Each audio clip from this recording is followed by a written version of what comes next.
So great podcast this morning. Thank you, Jared, for being the host. And then you have from Legal Rideshare, Brian Greening. And what they're doing on the podcast is they're choosing 3 topics weekly. So I was invited in this morning.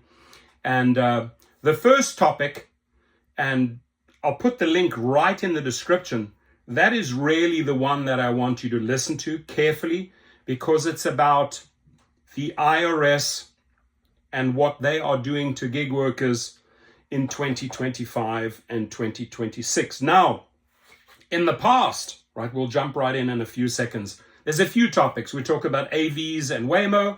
We talk about the $100 million lawsuit from LYFT that they filed on San Francisco. Hear his legal take, hear what I have to say. But it's a full 30 minutes. It's a great back and forth. But going back to the first topic, IRS, right? Like I said, one thing is or 2 things are for certain. You're going to die, death and taxes. And you're not going to circumvent the IRS. Now, in the past, if you were earning over $20,000, you were on their radar. You were on their radar. And they know that there's millions and millions of drivers out there. And they also know that a lot of the people are part-time workers and won't even come close to 2,000. But things changed dramatically in 2024. I do believe I have the numbers right. In 2024, it was literally 5,000 plus. So if you were earning $5,500, you had to submit.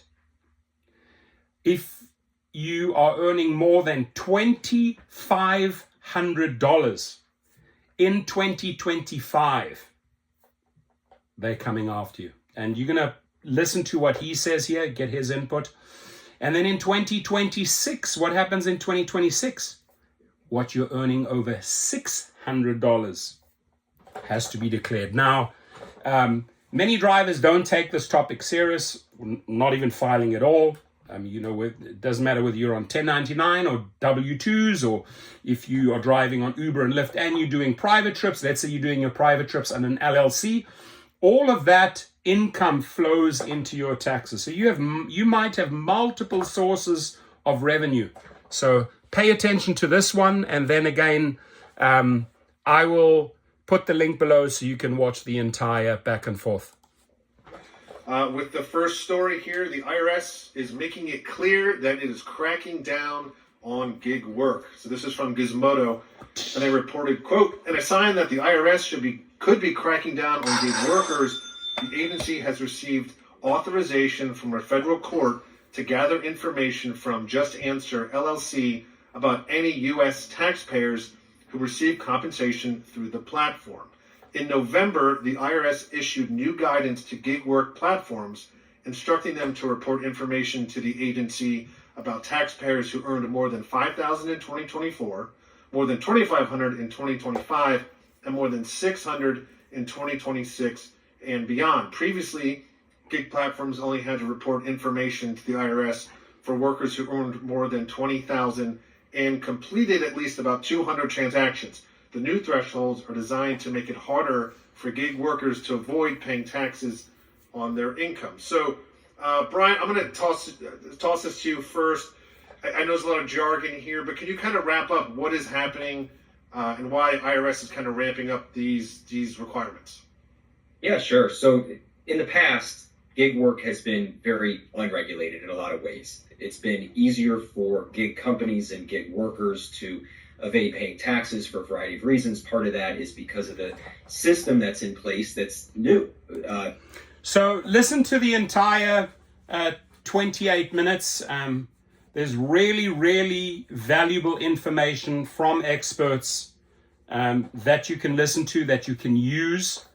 And this is a topic, in my world, I pay a tax guy, right? I collect everything, every little receipt, every little bit of money that's coming in or money that's going out, whether it's cleaning materials, everything that I can, relate to this industry, even if I'm going out for business meetings, right? Restaurant fees, etc.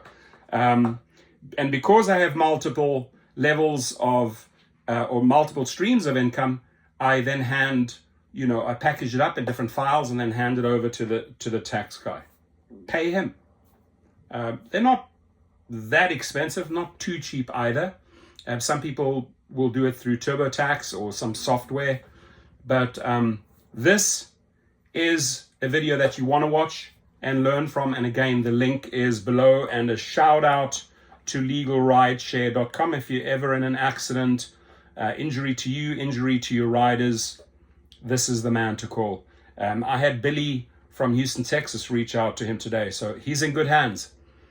God bless you all, and may you enjoy these 30 minutes about the IRS updates, about AVs, and about the big lawsuit that LYFT filed against San Francisco. Take care, everyone.